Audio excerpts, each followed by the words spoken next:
Very appreciative of the invitation from Americans for Peace Now to speak with you today. We have had a warm and productive relationship for years. I admire and I share your firm commitment to peace, even on those occasions, since it's mentioned 4 times, that we sometimes disagree about. Furthermore, APN is among the most reliable and valuable sources of information about the peace process, especially regarding Israeli settlements in the West Bank. I can't tell you how many times over the years I've spent in my office or poring over maps with the knowledgeable and articulate policy director of APN, Laura Friedman, who was mentioned earlier, as well as the Jerusalem expert, non-parallel Danny Seidemann, who has frequently accompanied her. Throughout my nearly 3 decades in Congress, and now as chairman of the House Foreign Affairs Committee, I have been preoccupied with issues involving Israel's security and Middle East peace. I made my first congressional trip to Israel in 1983. It was then that I first began to discern the primary problem Israel would have to face if it maintained its hold on the West Bank and Gaza. Either it would eventually have to rule over a disenfranchised Palestinian majority, or if it enfranchised the Palestinians, Israel would eventually cease to be a Jewish homeland.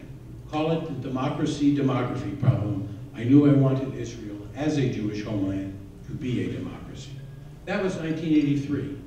I wasn't probably totally convinced at that immediate moment that the answer was Palestinian statehood. I'm not sure I knew what the answer was. But over the years, as I've made more trips to Israel and the region, I've discovered 2 things. First, I learned that there are indeed many Palestinians who are prepared to accept Israel and who genuinely believe in coexistence. Second, I discovered the immense toll the occupation was taking on Israel. Like Ariel Sharon, I came to believe, and although I came to it earlier than he did, and I quote from him here, to hold 3.5 million Palestinians under occupation, I believe that is a terrible thing for Israel and for the Palestinians. It cannot continue endlessly. Do you want to stay forever in Jenin and Nablus and Ramallah and Bethlehem? I don't think that's right. Over the years, I have seen periods of close American involvement in the peace process and times of relative disengagement.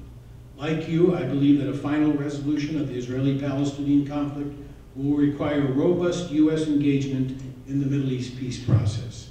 In that regard, it is encouraging to see that the Obama administration is fully engaged in the quest for peace between Israel and its neighbors.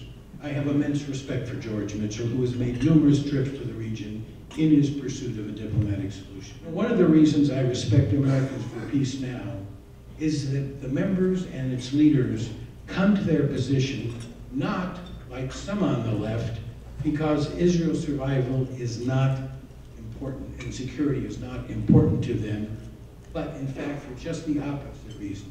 They come to their position because it is important to them. And that is very important, and I cannot overstate the role you have in forcing those of us in positions to be challenged with conventional assumptions about how to go forward. I look forward to continuing a close relationship with APN, both when in agreement and otherwise.